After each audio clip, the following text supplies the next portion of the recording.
Buen día, mi nombre es Julio Jesús Godínez Juárez y voy a presentar mi proyecto integrador de la materia de estática. El teorema de los ejes paralelos nos apoya en el cálculo del momento de inercia en un eje paralelo al centro de masa de cualquier objeto. Por ejemplo, esto lo podemos aplicar al abrir el cofre o la cajuela de un auto.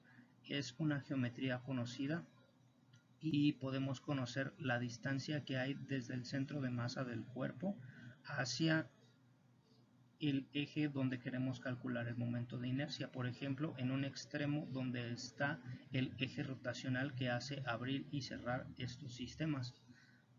Dado que la puerta del cofre tiene una geometría conocida, podríamos conocer fácilmente el momento de inercia en el centro de masa del cuerpo y así, usando el teorema de los ejes paralelos, poder calcular el momento en otro eje paralelo al centro de masa.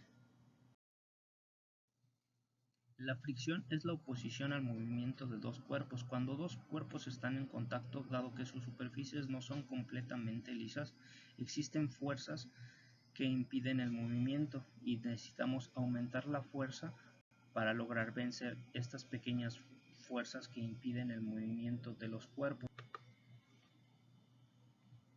Es de suma importancia, por ejemplo, para el caso de las vías del ferrocarril, tomar en cuenta estas fuerzas de fricción.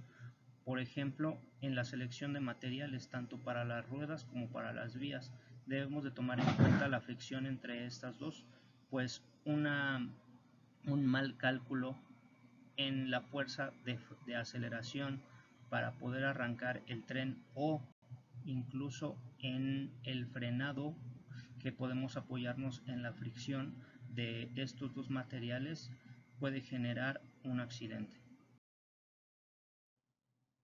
Un ejemplo claro en un mecanismo con fricción es el caso de las balatas de un auto, pues estas contienen una pasta que son capaces de apoyar en el frenado del mismo auto sin dañar la pieza que viene debajo, que es el disco. Una vez que esta pasta se desgasta o se termina, la base de las balatas sí es capaz de dañar el disco o dispositivo de la rueda. Entonces, considerar la fricción entre dos cuerpos o dos materiales es de suma importancia para evitar daños en los mecanismos.